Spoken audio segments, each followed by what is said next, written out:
바라보려고 그럽니다. 마음에 병이 있는 사람들이 있죠. 죄송합니다. 자꾸 이렇게 기침이 나서. 마음의 병이 사람들이 많이들 갖고 있어요.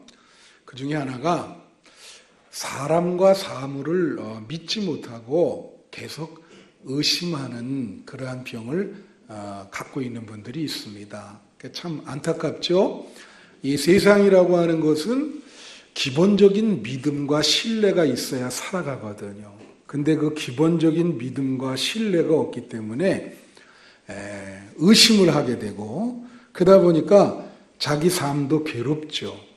하워드 휴즈라고 하는 미국의 유명한 재벌이었습니다. 돈이 많은 사람이었는데 이분은 나중에 거의 굶어서 죽었어요. 어떤 병에 걸렸냐면 음식에 균이 있다고 생각을 했기 때문에 음식을 제대로 먹지를 못합니다. 그래서 아주 말라가지고 나중에는 계속 주스만 먹다가 영양실조로 죽게 되죠. 돈이 많으면 뭐합니까? 이게 음식도 제대로 의심이 돼가지고 먹지를 못하죠. 의처증이라는 게 있어요. 여러분 들어보셨어요? 부인을 의심하는 병인데 이게 심각한 사람은 굉장합니다. 저는 아예 출근할 때 집에 자물쇠를 잠그고 출근하는 그런 분을 봤어요. 너무 의처증이 심하죠.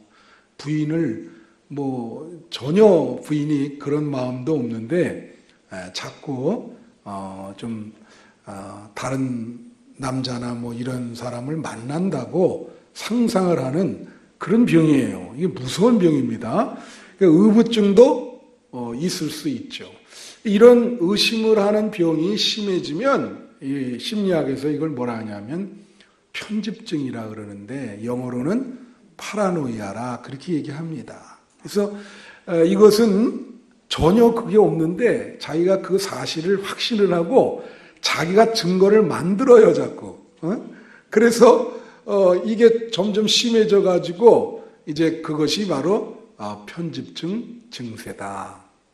이 도마는 이제 그 정도는 아니죠. 그렇지만 오늘 본문에 보면 무슨 얘기냐면은 부활하신 예수님이 제자들에게 나타났거든요. 근데 그때 웬일인지 모르지만 도마가 거기 없었어요.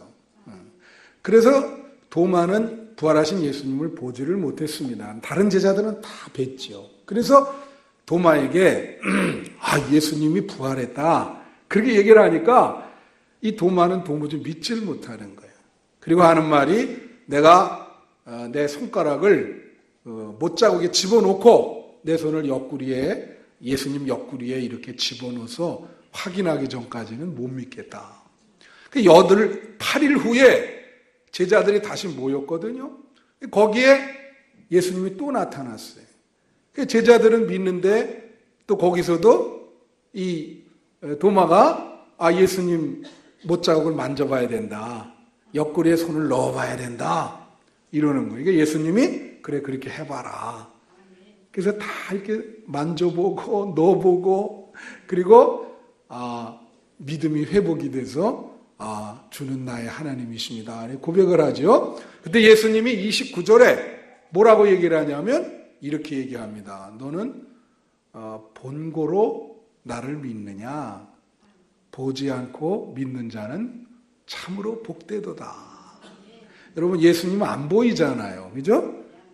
보이지 않지만 예수님을 믿으시는 여러분이 되시기를 축원합니다. 그게 복된 거예요. 그래서 이 의심의 병에서 이제 도마가 믿음이 회복되는 사건이지요. 여러분 사람은 이런 기본적인 믿음이 없이는 못 살아갑니다. 살아갈 수가 없어요. 그래서 여기에 문제가 생기면 이 세상 살기 진짜 힘들어요. 근데 사람이 있잖아요. 다 마음의 아픔이 있죠. 여러분도 마음의 아픔이 있고 저도 마음의 아픔이 있습니다. 도마를 한번 이 심리학적으로 보면 아마 이분도 어렸을 때부터 뭔가 상처가 많았던 분 같아요.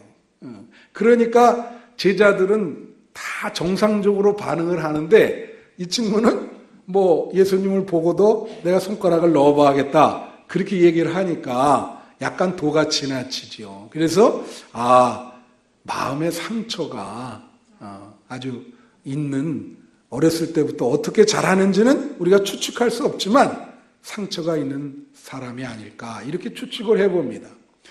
도마가 어떻게 이 상처를 극복하고 의심을 극복하고 믿음을 회복을 했는지 그 말씀을 여러분에게 잠깐 드리려고 그래요. 첫째로는 나에게 어떤 상처가 있는지 어떻게 진단할 수 있는가 그겁니다. 자, 여러분 마음에 상처가 있는지 없는지를 어떻게 아느냐? 제가 한번 물어볼게요. 여러분 마음에 지금 어떤 특정 사람을 미워하거나 증오하는 마음이 있습니까? 마음에 미움이 있으면 상처가 있는 거예요. 여러분 마음에 어떤 사람에 대한 미움이 있어요 지금? 그럼 뭐가 있다고요? 상처가 있고 마음에 병이 든 것입니다. 또 마음속에 분노가 있어요. 이 분노가 축적되어 있거든요. 이 분노가 축적되어 있어서 언제 계기를 만나면 그 분노가 언제 터질지 몰라요. 그런 사람은 접근을 조심해야 됩니다. 이게 팍 터지거든 이게. 그 분노가 축적되어 있으면 그것은 곧 상처가 많은 사람입니다. 숨겨진 분노가 이제 폭발한. 여러분 옛날에 몇 년 전인가요? 그 미국에서 조군이었는데 이름이 성이 조씨였는데 버지니아 공대에서 총으로 30명인가를 이렇게 돌아다니면서 죽인 한국 교포가 있었어요. 기억나십니까? 네. 몇 년 전이죠. 굉장히 많이 죽여가지고 제가 그때 캐나다에 있을 때인데 아이고 캐나다 사람들 보기가 민망하더라고요. 이게 한국인인지 다 아는데 말이죠. 그렇게 어마어마하게 사람을 많이 죽여가지고. 근데 그 친구를 보면은 집이 가난한 건 아니에요. 부유했는데 부모가 어렸을 때부터 맞벌이를 했어요. 이 이민 가면은 살기가 힘드니까 막 투잡, 쓰리잡 그렇게 뛰거든요. 막 밤에도 일을 하고. 부모가 양쪽이 다니까 늘 집에 혼자 있었던 거예요. 혼자 자기가 밥도 해 먹고 혼자. 그러니까 얼마나 이 잘할 때 혼자 있으니까 엄마가 다 그래도 보살펴 줘야 되는데 그걸 못 받았어요. 그러니까 얼마나 외롭고 고독하고 그렇게 하다 보니까 화가 쌓인 거예요. 야, 내가 왜 이렇게 살아야 되나?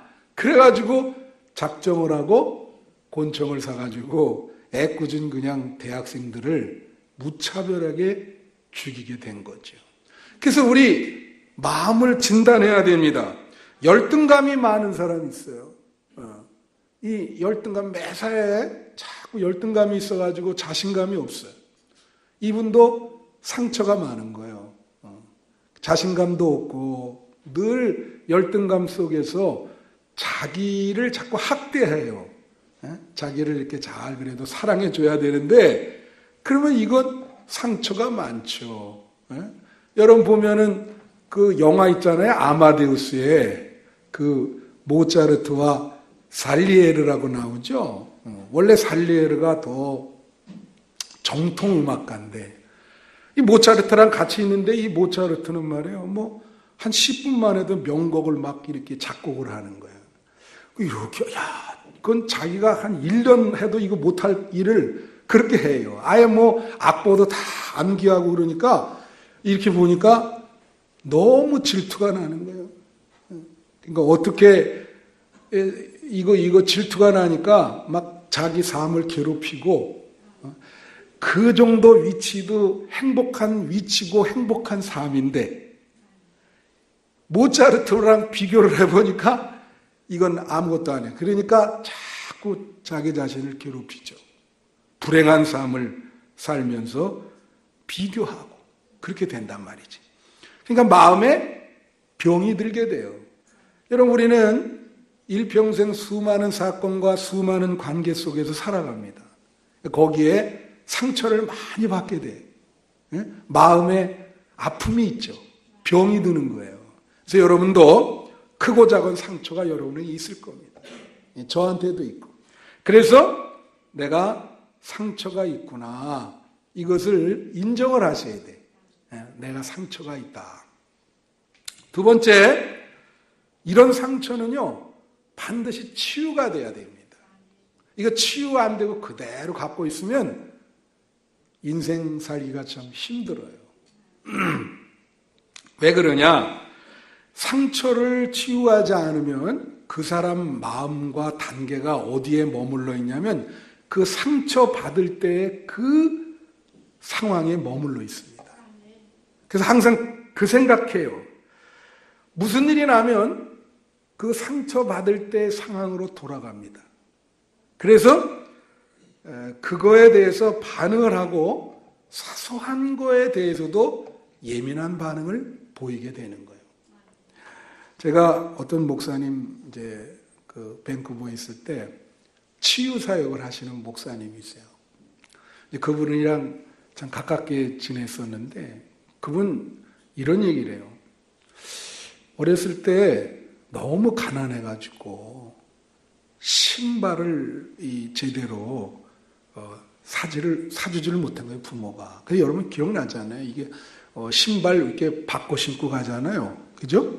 그래서 크리스마스 때 저 흔 신발 신고 가서 그 교회 가가지고 뭐 그때는 다 신발 벗고 들어가니까 나갈 때 새 신발 딱 신발 바꿔 신으로 크리스마스 때 많이 갔거든요. 뭐 미안한 얘기지만 엊그제 어느 교회에서 성경 공부를 하는데 지금도 그러네요.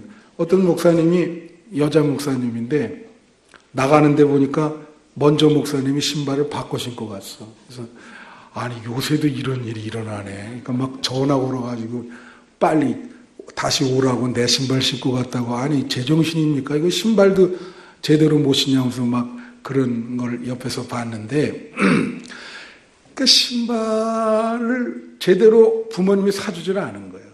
너무 가난해서. 그러니까 이제 자라서 목사님이 되는데 이제 친구들과 이렇게 가는데 어떤 친구가 그 목사님의 구두를 보고 그런 거예요. 야, 구두가 그게 뭐냐? 구두 좀 닦고 다녀. 응? 구두가 너무 좀 이렇게 먼지도 많고 그렇다. 이 사람은 거기에 대해서 지금 굉장한 콤플렉스가 있거든요. 그 아픈 데를 건드리면 안 되는데 이 목사님은 그게 아픈 데인지를 모르는 거지. 평범하게 얘기할 때, 야, 구두 좀 닦고 신으니 막 그게 뭐냐? 그랬더니 갑자기, 네가 구두 사줬어, 이 새끼 하면서 막 난리치면서 막 멱살 잡고, 야, 왜 이래 도대체? 너 왜 내 구두 가지고 이러냐고 막 난리를 치는 거예요. 그러니까, I don't understand. 난 널 이해를 못하겠다. 당연히 그렇죠. 이 사람은 신발 제대로 신고 자라질 못했기 때문에 신발에 관해서 언급하면 난리 나는 거예요. 난리 나는 거예요. 이런 것이 바로 상처거든요, 이게. 근데 이 상처가 치유되지 않으면 하나님의 은혜를 받을 수가 없어요. 여러분, 마음이 늘 돌짝밭 같은 간팍한 마음이 되기 때문에 예배를 봐도 은혜를 못 받고 설교를 들어도 하나님의 말씀이 잘 와닿지를 않는 겁니다. 그래서 상처는 반드시 치유를 받아야 돼. 여러분의 지금까지 사시는 동안 마음의 아픔과 상처가 치유되기를 축원합니다. 그 상처가 치유되지 않으면요, 하나님이 그 사람을 쓰지를 않습니다. 하나님이 이렇게 자기의 종으로 이렇게 쓰잖아요. 그럴 때는 상처가 치유된 사람을 주로 쓰신단 말이에요. 왜 쓰질 않느냐? 여러분, 영적인 전쟁을 하는데 전쟁도 링거 주사를 맞으면서 나가서 어떻게 전쟁을 해요? 그죠? 건강한 사람이 나가서 전쟁을 해야지. 영적 전쟁도 마찬가지인 거예요. 마음에 상처가 있는 사람은 영적 전쟁을 잘 치를 수가 없고, 상처가 많은 사람이 지도자가 되면 그 따르는 사람이 위험합니다. 왜냐하면 이거 참 어렵거든요. 사울을 한번 보, 사울이라고 하는 사람이 어떤 상처가 있었느냐, 열등감이. 이 다윗만 보면은 미치는 거예요. 그죠? 백성들이 뭐라 하냐면 이렇게 얘기해요. 다윗을 따르는 사람은 만만이고 사울을 따르는 사람은 천천히다. 그런 얘기를 좀 안 하면 좋은데 그런 얘기 하니까 이게 거꾸로 도는 거야. 그래가지고 같이 다윗을 초대해서 식사하다가 갑자기 그 생각이 나. 그러니까 막 옆에 있던 창으로 던져버려. 벽에 딱 꽂히고 싹 피하고. 자기도 말해요. 잘 보세요. 이 상처가 얼마나 무섭냐면 이 사울이 이렇게 얘기해요. 자기도 자기 마음을 주체를 못하는 거예요. 그러니까 어떻게 하냐면 어떤 때는 정상적인 생각을 가져서 내가 다윗에게 그러면 안 되지. 그러다가도 어때요? 또 막 갑자기 다윗은 만만히요. 사울은 천천히. 이게 들린단 말이에요. 그럼 또 그냥 헷가닥 하는 거예요. 그러니까 어떻게 하냐면 나중에는 뭐라고 얘기를 하냐면 악신이 들렸다 그래가지고 음악 잘하는 사람 와서 좀 내 마음을 너그럽게 비파를 타라. 비파를. 자, 그렇게 하잖아요. 근데 사울은 말이에요. 결국은 그 문제 해결을 못했어요. 나중에 어떻게 됩니까? 전쟁에 나가서 그 부하 병사들 다 죽게 만들고 자기도 어떻게 해요? 자살하잖아요. 병사한테 자기를 찔러라. 자살하잖아요. 결국 비극적인 인생을 맞추는 거예요. 여러분 이 마음의 병에 신경 써야 돼요. 이거 신경 안 쓰면은 나중에 큰 폭풍우가 옵니다. 마음의 병이. 이게 치유가 돼야 된다. 목회자는 어떻습니까, 여러분?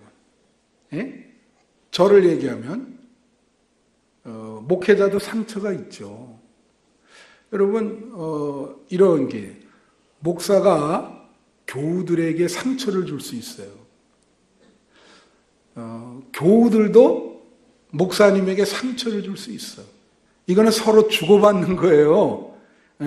그런데 상처가 많은 목사님이 교우들에게 상처를 많이 주는 겁니다. 그러니까 영적인 지도자가 되려면, 스피리추얼 리더십이 되려면 마음의 상처가 치유가 돼야 돼요. 그래야 영적으로 평안한 마음으로 이끌어갈 수가 있는 거예요. 그 상처가 치유가 안 돼서 그대로 상존에 있다면 이 목회자가 참 어렵죠. 상처가 있으니까 이거 어떻게 이끌고 나가겠어. 그렇지 않아도 목회자는 모든 성도들한테 많은 탁기치 되거든. 그래서 제가 그래요. 목회자가 되려면 사람들한테 뭐냐면 영적인 맷집이 좋아야 된다. 사소한 거 가지고는 이상한 거 가지고 말하는 사람들 많거든요. 그럴 때 그 맷집이 좋아야 그걸 잘 견디는 거예요. 그 맷집이 별로 안 되면 막 그냥 굉장히 신경질적으로 반응을 하면 이게 참 어렵죠. 그래서 때로는 좀 이렇게 바보같이 보일 때가 좋은 겁니다. 맷집이 참 좋구나. 그래서 저도 이런 고백을 여러분에게 드릴 수 있어요. 마음에 상처가 생기면 하나님께 기도해요. 주님, 이거를 치료해 주십시오. 내가 마음이 평안할 수 있도록, 잘 성도들을 이끌 수 있도록 영적으로 하나님이 함께 해주시고 성령이 타치해 주시고 기름을 부어주시고, 그래서 여러분들이 목회자들을 위해서 기도해야 되는 거예요. 그분들이 영적으로 건강해야 여러분이 영적으로 건강합니다. 예. 그래서 상처는 치유돼야 된다. 그러면 이 상처는 어떻게 치유가 되는가? 세 번째로. 그것은 결론이 뭐냐면 예수 그리스도의 십자가를 통해서 치유가 되는 거예요. 여기 복음서의 도마 이야기를 보면은 도마가 의심이 많아요. 그리고 이 친구가 감성적이야. 이게 보면은. 그리고 막 이렇게 막 속에 화가 있어요. 이 도마는 상처가 많은 사람인데, 자, 요한복음 20장 25절에 손에 못자국을 넣어봐야 나는 예수님인 줄 알겠다. 그렇게 얘기를 하잖아요. 그러니까 넣어봤어요? 안 넣어봤어요? 넣어봤어요? 안 넣어봤어요? 넣어봤잖아요. 그때 모든 의심이 종결되고 믿음이 어떻게 해요? 회복이 된 거예요. 믿음이 회복이 됐어. 더 이상 아마 의심하지 않았을 거예요. 그랬죠? 이게 중요한 거예요. 여러분 만약에 의심이 있다면 예수님에 대한 믿음으로 회복되기를 축원합니다. 예수님을 믿게 되면요, 다른 모든 사람과 사물도 믿게 되는 거예요. 예수님에 대한 믿음이 회복되면 이 세상에 대한 기본적인 믿음과 신뢰가 회복되는 거예요. 그래서 도마가 치유가 됐어요. 예? 상처를, 예수님의 그 상처를 만짐으로, 이 못자국이 뭐예요? 예수님의 상처죠, 이것도. 십자가에서 그 혈흔, 그걸 만짐으로 자기의 마음의 상처가 해결이 됐다. 여러분, 마태복음 8장 17절에 보면 예수님께서 뭐라 하냐면 이 세상의 모든 연약한 것을 내가 지고 간다 그랬어요. 할렐루야. 여러분의 모든 연약한 것과 아픈 상처를 예수님이 다 지고 가시는 줄로 믿습니다. 여러분은 그 예수님을 붙들면 마음의 상처가, 십자가를 만지면 마음의 상처가 해결되고 치유되는 거예요. 이 시간 여러분 마음의 상처가 치유되기를 바라요. 여러분 창세기에 보면 요셉이 한이 많은 사람입니다. 그죠? 요셉 보면은 형제들의 질투 때문에 어떻게 됐어요? 팔렸잖아요. 그래가지고 보디발 집에 갔는데 또 그 부인의 음모 때문에 무고하게 어딜 갔어요? 감옥에 갔어요. 예? 그리고 얼마나 그 인생이 젊은 시절에 고통의 연속이잖아. 그래서 하나님의 은혜로 총리가 됐어요. 그러면 총리가 됐으면 그 상처가 잘 해결돼야 되는데 총리가 되어도 여러분 요셉의 그 상처는 해결되지 않았어요. 어느 때 해결됐느냐? 잘 보세요. 형제들이 왔잖아요. 음식 얻으러. 근데 참 이거 형제들 보면은 무슨 생각나? 자기를 팔았잖아. 그러니까 딱 보는데 여러 가지 생각이 드는 거야. 자기는 지금 이 형제들을 죽일 수도 있어요. 근데 어떻게 하냐면 처음 왔을 때는 몰래 옆으로 들어가서 대성통곡하고 나와요. 그래서 전혀 눈물을 안 보여요. 그다음 두 번째 왔어. 그때는 그 앞에서 눈물 대성통곡을 하면서 그 형제들 앞에서 이렇게 얘기합니다. 창세기 45장 5절 8절 이렇게 보면은 뭐라고 나오냐면 형들 보고 여기 나오죠. 5절 8절 당신들이 나를 이곳에 팔아서 너무 고민하지 마라. 이제 상처가 종지부를 찍는 거예요. 뭐라고 요셉이 해석을 하냐면 하나님이 이렇게 하신 것이다. 이스라엘이 그 가뭄이 들어서 양식을 못 얻을까 봐 하나님이 역사를 이끌어 가신 하나님이 미리 나를 보내셔서 당신들 손에 팔리우게 했지만 그거는 하나님이 하신 일이다. 그 하나님을 바라보니까 요셉의 그 마음의 상처가 치유가 된 거예요. 그리고 눈물 흘리고 대성통곡하고 서로 안아주면서 상처가 치유됐어. 바로 이겁니다. 우리 마음의 상처를 해결해 주신 분은 예수님밖에 없어요.